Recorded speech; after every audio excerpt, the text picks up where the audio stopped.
Hello everyone, Clef here. It goes without saying that mini PCs have been all the rage lately, but it's nowhere near as big a space as something like cell phones. And for the past 4 or 5 years, way before we got to where we are today, Android consoles rapidly became a thing. In the wake of a few devices and Switch taking the world by storm, there was nothing more fitting than Android to shelter alternative handhelds, be it for retro and or Android games, especially at a cost-efficient level. So today, as we have for mini PCs, if you've seen that video, we'll be going over some of the already out and upcoming options that are Android-based, specifically targeted at the gaming audience. Now before we jump in, if it is your first time around, welcome to the channel. Grab a seat, a drink, a snack. These videos are packed with a lot of information as we have a lot to go over, but also they require a lot of research and time. Your support is instrumental for the day to come when these products and information are brought to me to share back with you all. In fact, I'd ask you this, as 97% of the viewers watching my videos are not yet subscribed, I welcome the opportunity to win you guys over. So tell me what it would take for you to consider subscribing to the channel. I am growing into an experienced content creator every day, and nothing is more valuable than your input. So please, don't hold back and do consider taking a minute to share in the comments. All right, enough shamelessly talking about the channel, into the content we dive. Let's go over the methodology real quick and changes to the format to improve the watching experience based on your requests. First, we'll be looking at 8 different units today and what sets them apart. And by the end, you'll know in specific order from least to most which I'd recommend and why. Quick disclaimer, this is an opinion piece fueled first by objective facts, but retold through a subjective lens. Please consider opinions to be collateral to passion. If you are here, you are passionate about these devices, about the space and gaming in general. These videos are meant to unite us in conversation, not divide us, because we don't necessarily like the same things. We'll use a comprehensive comparison chart, which I'm happy to share with you all in the description field of the video. I do keep it updated as some information still couldn't be confirmed. The first 2 on our list are pretty known in that space and do share similarities in components. The Retroid Pocket 3 Plus and the Anbernic RG505. Starting with Retroid's latest entry at $149 is a Unisoc Tiger T618 with 4 GB of RAM and 128 GB of onboard storage. A 4.7-inch display at a 1334 by 750 resolution for 325 ppi. A ratio that, though it is ever so slightly off, it's best to simply consider it as a 16 by 9. A 45 mAh battery, ALPS analogs, and button triggers. Being in a SoC-ridden environment, many of the things I'll mention will be a recurring theme as they come bundled. SoC stands for System on a Chip. Most chipsets are pre-configured with an array of features and will hardly ever lose said features. Specific to this portal, to not say all, is a haptic solution, audio, a gyroscope, etc. Other than that, the RP3 Plus has a home button to send you back to the splash screen, but of course, being Android, swiping motions will work as well. You'll find a USB-C, a 3.5mm jack, a microSD for extra storage, and unique to this device in our list, a micro HDMI that can go up to 720p. Wi-Fi 5 for 2.4 GHz and 5 GHz, and Bluetooth 5.0. One of the things that makes this handheld very pleasant, and that for which it is built, really, is retro gaming. And in that fashion, Retroid includes a proprietary launcher both for Android titles and ROMs, which is of course a solution to build your own libraries with. But of course, being home to many launchers, you are free to download something else should you choose. The possibilities are really endless here. One great thing that comes packaged with most Android gaming portable consoles, apart from an attached controller of course, is screen mapping. As you may know, it is not rare that mobile games do not officially support game controllers. Genshin Impact is a great example of that. With a mapping software, you transform your controller buttons into simulated actions on your touchscreen.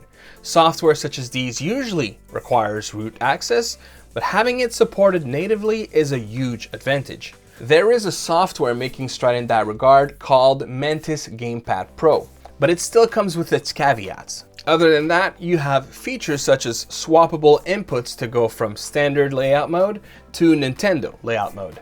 As part of the feature set, Retroid includes a screen protector with your purchase, And though it's an extra purchase, they just released a grip for the RP3 Plus, an accessory that I most certainly intend to pick up and cover on this channel. All things considered, it's an impressive device for the cost, and really, you can't go wrong up until at least the 5th generation of consoles. The 6th is where you'll start to see a noticeable dip, but you might find success depending on the titles you'd like to run. Outside of retro gaming, it is also a very capable Android games solution.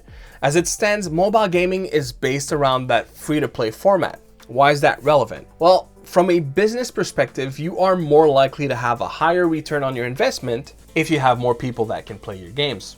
So really, when it comes to the mobile landscape of gaming in relation to devices being released in 2023, it's very likely that you'll be able to play nearly every single game on the Play Store. That is assuming that it'll let you download said title. But even if it does not, side-loading will usually fix that conundrum. And Retroid's handheld is no exception, so if you'd want to play Diablo Immortal, though the store doesn't let you, yes you can. Genshin Impact, yes you can. Tower of Fantasy, yes you can. And because you have a 5 GHz band, streaming solutions such as GeForce Now, Steam Remote Play, and xCloud are perfectly compatible. Even Sony's Remote Play through other software such as PS Play and Replay. But this console is not without flaws. It doesn't have analog triggers. I personally cramp my wrist after a little playtime, something I'm hoping the grip will fix. And I find the pixel response time to be a bit disappointing on this device. Gaming on this panel can feel sluggish at times, but considering the price point and everything it offers, I find it's also quite easy to look past that aspect. As we now move to the second unit on our list, at $158 US, the Anbernic RG505 is hardly more expensive and has some interesting differences. It uses the same chip, Unisoc Tiger T618, the same 4 GB of RAM and 128 GB of storage, but the panel is an OLED. At 960 by 544 at 4.95 inch with a PPI of 223. It is in fact the same panel found in the PS Vita 1000 model. Just like the previous one, the resolution is slightly off, but for argument's sakes, we'll call it a 16 by 9. It has a 5000 mAh battery, a Hall sensor sticks, the first on our list to have those. Triggers are also button-based, and just like Retroid's latest software, vibration yes, stereo audio plus mic yes, gyroscope yes. This one has a home button, but also a back button, which personally I am very happy with. It has a USB-C 3.5mm jack and micro SD, but no HDMI out. That's one I/O I don't personally miss. Wi-Fi 5 and Bluetooth 5.0 are all the same. Just like Retroid, Anbernic brings its own spice to the sauce, but I find their approach to be different. Not necessarily better or worse per se, but I do favor the Pocket 3 Plus in that regard. As well that we mentioned on one that can be found on the other is swappable keys, mappable keys, and custom launcher. The difference is one gives you a contextual menu that you can bring up at any time by sliding from right to left, which bears resemblance to the menu from Steam Deck. The RG505 instead relies on Android's drop-down menu. Now, before we move down our list, one hot take on my part is the screen. If you've played on PS Vita 1000, you'll know that the OLED screen was beautiful, but not without issues. You'd see things such as weird transitions between certain organic LEDs, namely grays, and that certain colors next to each other would have a subtle tinge to them. But despite all that, I would always pick the RG505's screen, as the pixel response time is simply and noticeably better. And just to be clear, I'm not talking about FPS here. I'm talking about the speed at which the pixels change from one image to the next. When it's too slow, it causes ghosting. It's also not that Anbernic's latest Android entry is in a class of its own, but it is tangibly better. Anyway, next is a newcomer that could trump our previous two, the ABXYLUTE. This product was just announced very recently and came out of nowhere really. It's also a device that has a striking resemblance to one that you may recognize. The chip we have in here seems just as shrouded in mystery, but I was able to get close enough numbers to evaluate its range and performance. In short, it should pretty much match the Tiger T618. It uses the exact same GPU for starters, and in terms of CPU, it's clocked higher but with fewer cores. They come out about even to the ARM Cortex Found and Unisocs. So it'll be interesting to see this handheld perform outside of theoretical specs. Now, like its pre-existing doppelganger, it has 4 GB of RAM and 64 GB of storage. This console is targeted at streaming, something that the other two can do just as fine, but this guy should do it best. In part because it has a 1080p 60Hz 7-inch panel sitting at 314 ppi, but also because it has a 5200 mAh battery, Hall sensor sticks, and as the first on our list, Hall sensors triggers as well. ABXYLUTE's device does have aptics, as well as stereo speakers, a gyroscope, 2 extra buttons, most likely one home and one ABXYLUTE button to bring up a launcher or else. It has USB-C, can take micro SD cards, and has Wi-Fi 5. However, this one has a MIMO set up for dual band for a more steady and potentially faster connection. That is, of course, if you are set up to take advantage of this in your local network. It's hard to know at this point if this console will have Android-centric features like the other two or a proprietary launcher. I'd expect for both, but that is very much in the land of assumptions at the time being. The thing with this handheld versus Retroid and Anbernic is for $50 more, you have a bigger screen, which I would expect to be of reasonably good quality if the Twin is any indication, a higher resolution for crisper streaming visuals, some nice upgrades like analog triggers, and by all accounts, we should match the performance as well. In other words, that little bump in price gives you a nice set of features, but in the wake of 2023, it's also quite easy to come to a full stop at why spend $200 more when considering what a bit more gets me instead. That will be for you to decide. Until then, let's move to the next. All right, guys, this is super duper early territory. If you don't know yet, AYANEO announced their first ever Android device. However, there is very little public info known outside of the following. It'll have an OLED 5.5-inch panel, it'll have Hall sensor sticks and triggers, it'll have an AYA button as well as a menu button, and it will have one USB-C at least. So why is it on the list? Allow me to explain. I'm just discovering the AYANEO 2, as some of you may know.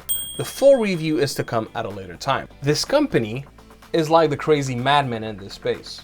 And I'm coming to the conclusion lately that it's the kind of company that will throw everything at the wall. Where most expect that not everything will stick, some eclectic brands think they can, as if by magic, make it all work. That's this company. I won't beat around the bush. That's not always good. In fact, that modus operandi effectively transforms us, the end user, into lab rats. Sometimes the most brilliant ideas come from that, and we were there first for it. Sometimes you feel like you just dumped your savings into a Nortel crash. Is that reference to old guys? In other words, you throw cash out the window without ever seeing the return on your investment. I'm coming to understand that AYANEO seems to have that DNA. Let's not forget that it's the same kind of DNA that brought iPhones to the world, so please know that I'm not judging here, just sharing my observations. I'll bet on that horse, but I know what I'm getting into. I think people should as well. At this point, there is nothing else to be said about this device, but rest assured that I'll update the guide as more info is released sometime in Q1 2023, coming directly from Arthur Zhang, CEO of AYANEO. Next one on this list is a groundbreaking portable that, as more information comes to the light, it seems to imply the multifaceted entire appeal of the hardware they are putting out. That's Pimax with its rather very confusing product. It goes for $299 or at least it went for that price on their Kickstarter that just ended.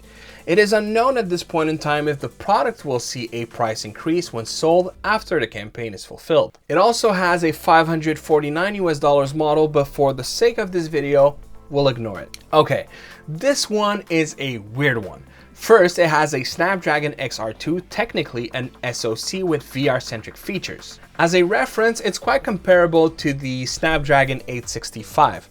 Numbers report a slightly weaker CPU and a slightly stronger GPU. It has 8 GB of RAM, 128 GB of storage, and a 4K 144Hz panel at 801 ppi. Who doesn't like a good old overkill, huh?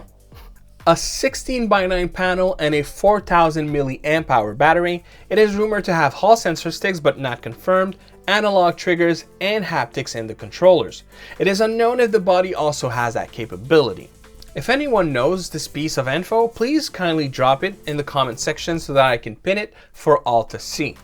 The Pimax also has a lot of non-traditional buttons from a controller standpoint, many of which are reported from coverage to have their unique key values. In other words, imagine having a controller that has A, B, C, D, W, X, Y, Z. That's how many buttons this thing has, and despite that, it still has home, back, menu, screenshot, select, start, shoulder triggers, shoulder analogs, and a D-pad, of course. All that's left to hope is for software that can bring this all together cohesively. It has a USB-C, supports microSD, has Wi-Fi 6E, the first on our list, and not unlike a console we all know of, the Nintendo Switch, this device has detachable controllers that are self-powered. They are also magnetized for quick detachment and can be magnetized as a single unit to form a full controller. Again, much like Joy-Cons, but they require no center attachment. Now that's one less thing to pack. Neat. They even have that same feature where you tilt them to their side to use each individual controllers as a single one. When doing so, you magically have shoulder buttons that are revealed, named SL and SR. It also boosts multi-functions like the 1X Player 2, but where one netbook fails to convince me, Pimax can. At least when it comes to committing to the vision with its peripherals and how versatile the device can be. The jury is still out as to if the integrations will be as smooth as they suggest they will be, but if they achieve their visions, it'll be one of the greatest modular gaming consoles we've ever seen. This brand is potentially on the brink of unexpected growth. How can I describe Pimax in an analogy? Oh, I know. This product could be to Android gaming what Viagra was to medication. For those who don't know, Viagra was originally developed to help with heart issues and was a medicine that would combat high blood pressure. It is only by accident that the side effect occurred, transforming the drug into what it's internationally recognized for now. Talk about a happy accident. See, Pimax is a VR company, but they potentially built one of the most exciting gaming products the world has seen. And because of their VR DNA, they brought such a massive leap into the space that potentially, without realizing it, their device is groundbreaking and breaks from the norm of the space it finds itself in. Pimax spent more time in its PR video talking about all the things this console can transform into, which most products are not even available and are still under development. All while the real gem is the starter pack portable itself. Let's sum this up.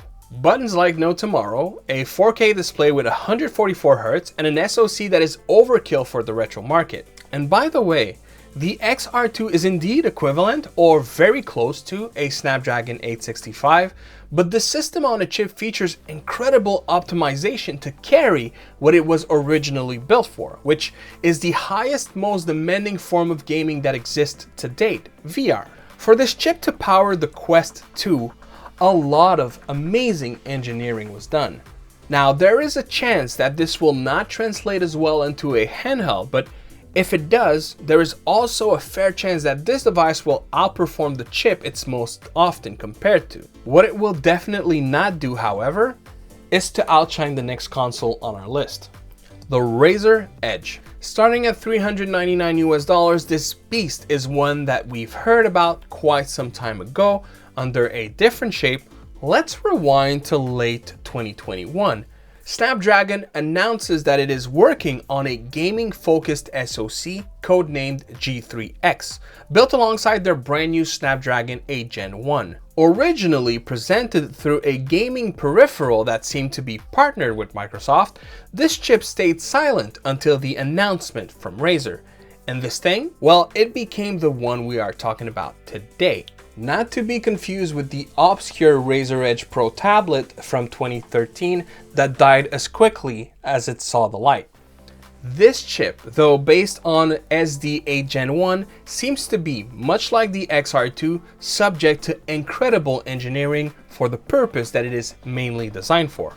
Anonymous benchmarks out there places it right between Gen 1 and Gen 2, the soon-to-be released new flagship from Snapdragon. This means that by January 26th, this device will be the strongest consumer-based Android mobile the world has ever seen, for about 1 week. But nonetheless, still a cool achievement for the gaming peripheral making company. It sports 8 GB of RAM, 128 GB onboard storage, and a resolution of 2400 by 1080 at 144 Hz for 387 ppi. One of its arguable disappointments is the 20:9 aspect ratio, especially for retro gamers.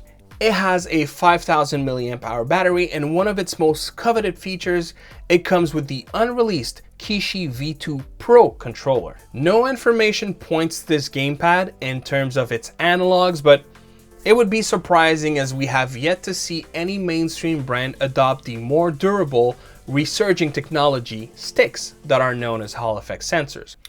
So ALPS it is. It has analog triggers, but what's special about the Kishi V2 Pro versus the non-Pro version comes in two components: a 3.5mm jack, and more importantly, dedicated haptics in the controller.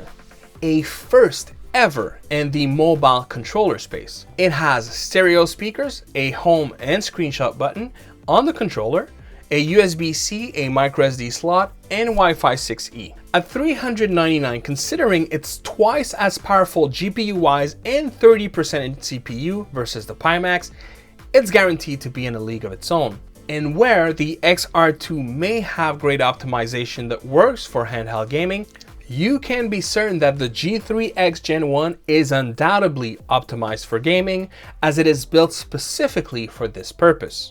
So really, this console is the future-proof most on our list, most certainly as Android gaming is not about making games that push hardware boundaries. Not to say that the exceptions don't exist, but they are far and few when they come about, if ever.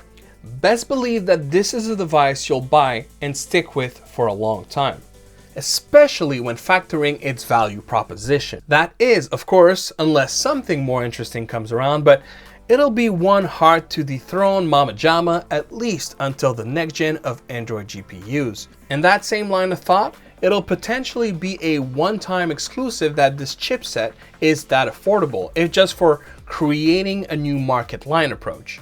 And Razer and Snapdragon are not making this phablet easy to obtain, as for now, it'll only be available in the United States, a move that personally puts me between a rock and a hard place. What's also fascinating with this one is that time has proven that our gaming handhelds are usually not blessed with the cutting-edge technology phones are. The last time we saw that exception, it was with Nvidia's Android devices, the portable one and tablet ones. So what will outperform, theoretically, this guy only 1 week after its release? Oh, I'm keeping that one for last. Until then, we have another newcomer in the space that made the list, but hardly. The infamous Logitech G Cloud. At $399 US and special, usually listed at $459, though I don't ever think it ever has been sold at that price. It comes equipped with a Snapdragon 720G, a rather weak chip, but one that will still outperform our entry-level handhelds on our list, just by enough to give you a leap in the generation of consoles it can emulate.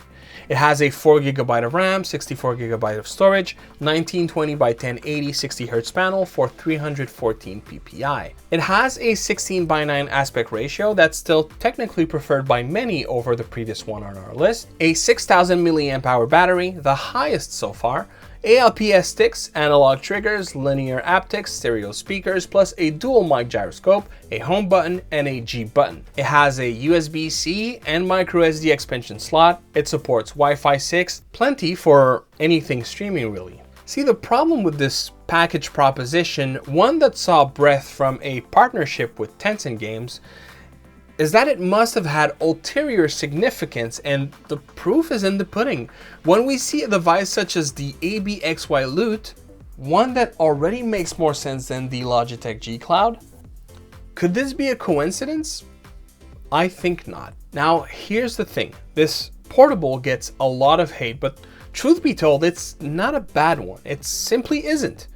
And there is a time that the Logitech G Cloud could have made sense. Yeah, the problem with it is its value proposition was dead on arrival.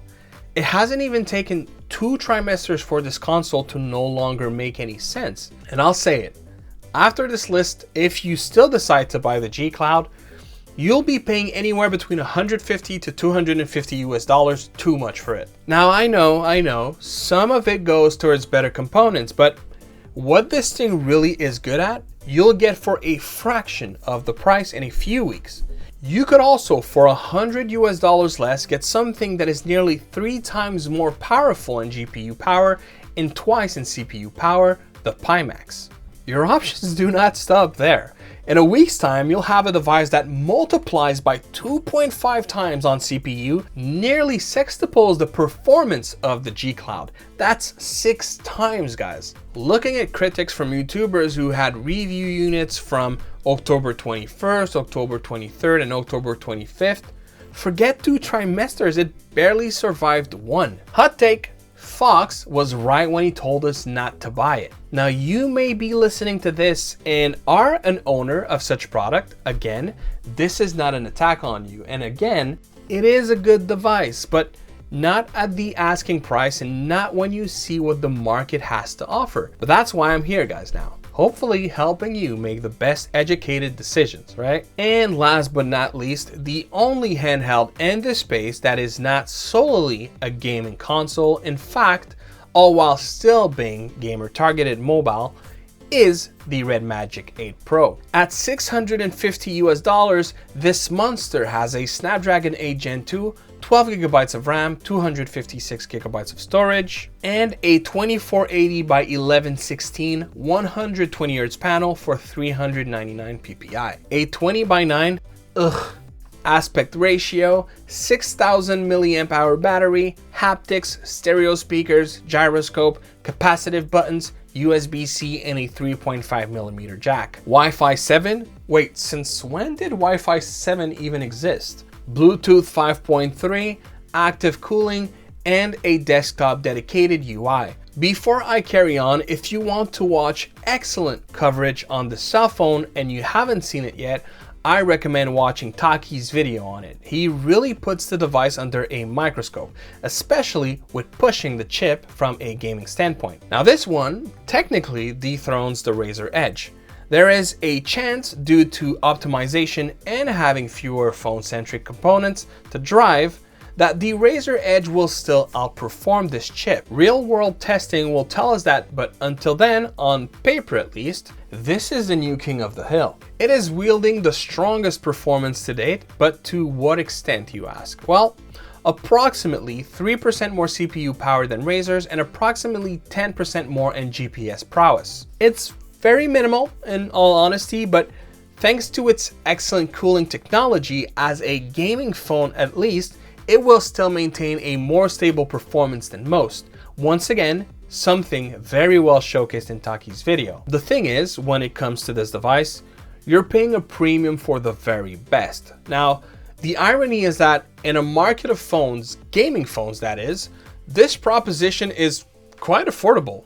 But in comparison to a gaming handheld, we are now 4 times the price where we started from. We are now 2 times the price of the Pimax, though we are getting a truckload still in performance. Still, we are 1.6 times the price of the Razer Edge, and we still need a controller. So this begs the question, do you need a phone? Or do you treat yourself to a dedicated gaming console to take gaming away from your phone? That's the question you need to ask yourself. And the other thing you need to consider is that gaming takes storage space. The Redmagic 8 Pro does not support microSD, contrary to other devices on this list. They do offer a 512 gigabyte option that comes with 16 gigabytes though. So this is our list, fellas. Now almost, but we are not done yet. First, the honorable mentions.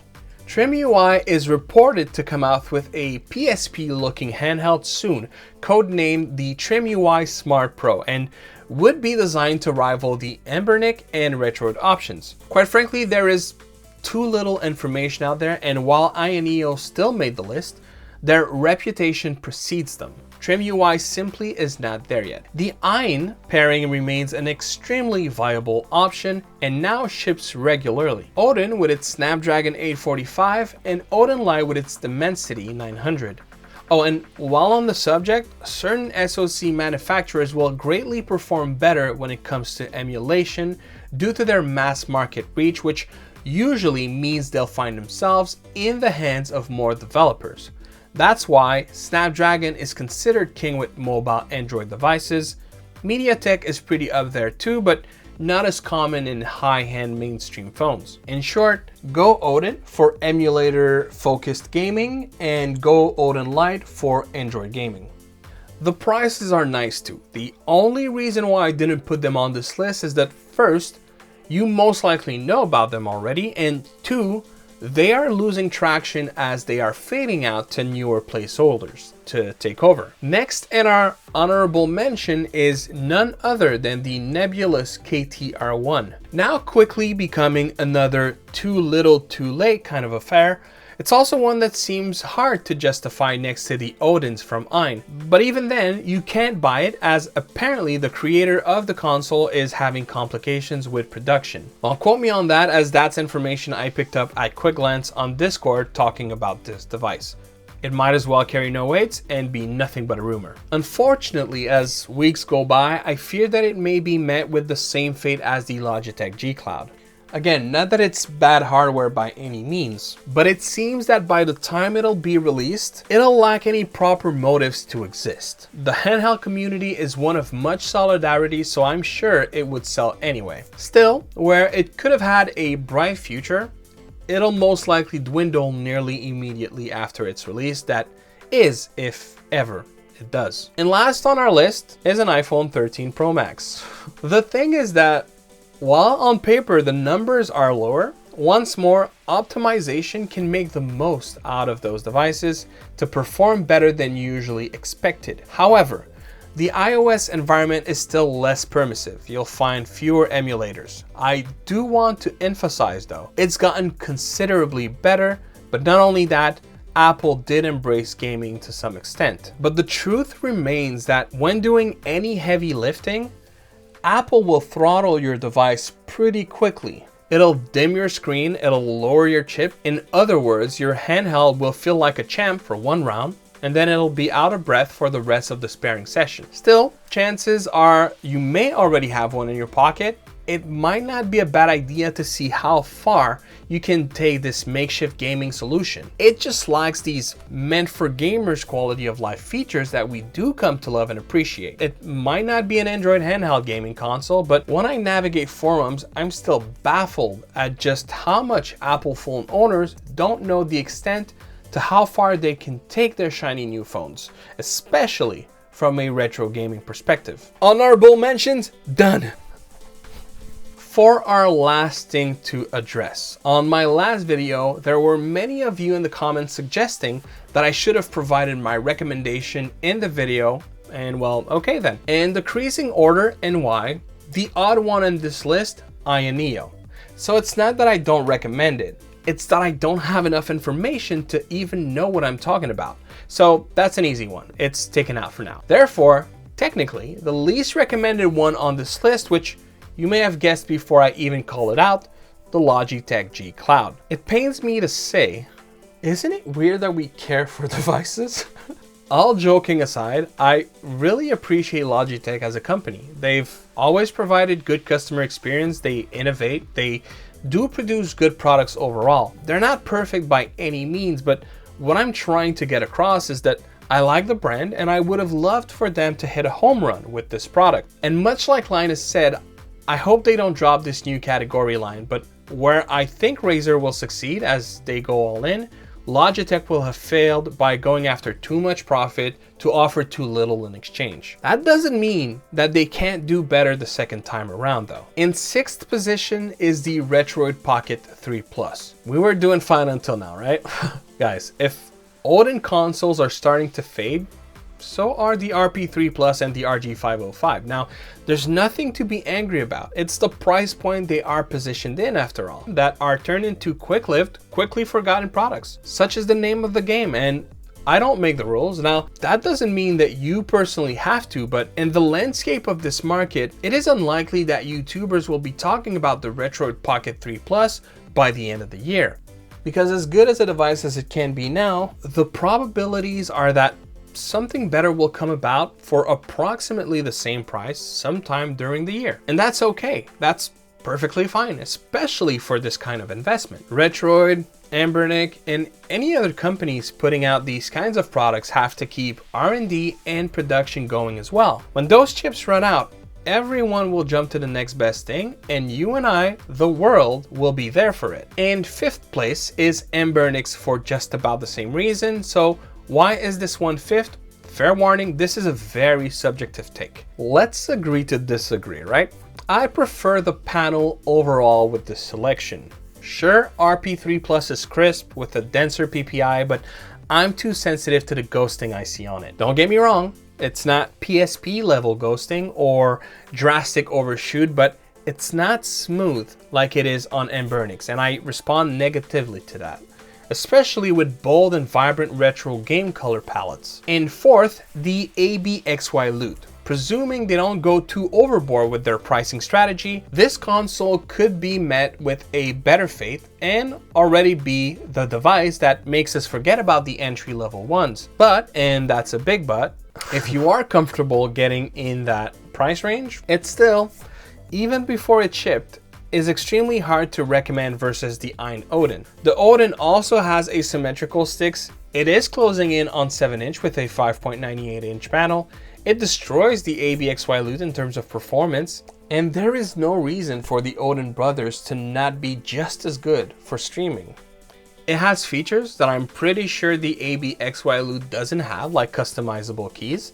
So yeah, it's in fourth, but this is a proposition that is still dangerously close to being irrelevant on arrival, but never as much as its doppelganger, the G Cloud. Anyway, in the third position, the Redmagic 8 Pro. This phone is just phenomenal. I promise I'm not infatuated with the guy, but I got to reference back to him again. In his video, Taki shows even ray tracing performance coming out of this chip. And I hear you, that's a benchmarking, Clef, who cares? Still though, it goes to show that this thing doesn't pack a punch. It packs a Gomu Gomu punch.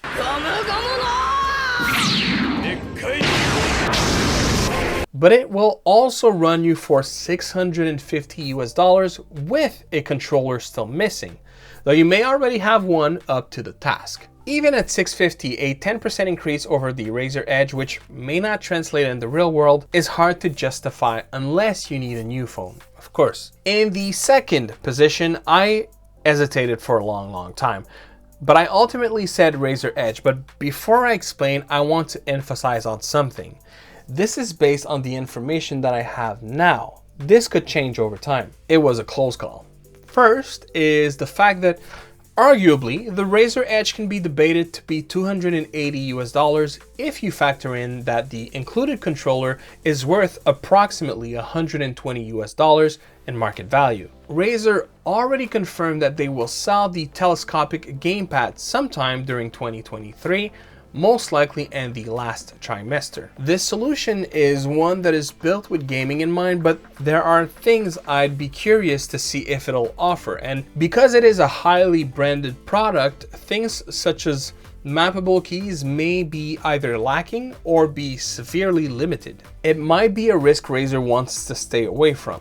Or worst, if Asus phones comes to mind, the mapping software was severely gimped after the first devices were released. I'm guessing from a backlash from gaming communities, gaming developers, and publishers, presumably. So if that is important for you, mapping, you may want to wait for proper reviews before making your move. The other reason why I put this console in second place is that just like number one, which you know who it is by now, a detachable controller comes included, so the value rhetoric loses traction and it is still $100 more. Don't get me wrong, you get a lot more power for it, but to what end? And that's really the main reason. Tomorrow is not the day that mobile game developers will suddenly wish to take full advantage of your dominating hardware. Once again, because it's not a smart financial decision. They may optimize for it, and in that sense, native Android gaming will be best with Razer over Pimax, but then you are paying to beautify your game, not extend your reach. Not a bad thing, but how much value does it really have? With Razer, you're also stuck with a 20:9, which is less than ideal for retro gaming. And when talking screen, our number one on this list features a shocking 4K 144Hz. If you stream from your PC, that will be the nicest experience from any device on that list. If you watch content, it'll give you the highest fidelity. And we haven't even talked about the other use that this can give you with its VR DNA, though that comes at an extra cost, so I haven't considered it in my decision. I gotta get this off my chest though. Unlike Taki's video, I would not recommend watching Pimax's sales pitch. Why? Because it's something they heavily need to work on. Pimax, if you need someone to coordinate sales presentation, get me on the payroll. All kidding aside though, it is the most confusing thing you will ever hear, but when you start to decrypt their presentation, it really is a very cool console, affordably priced with some groundbreaking features such as the panel, the controllers, amongst other things. And while it is not as strong, it plenty is for more gaming than you could ever do in 2 lifetimes. We talked about market disruptors in the previous guide. I don't know that this one is, mainly because of their inability to convey the vision. The Kickstarter performance is an indicator of that.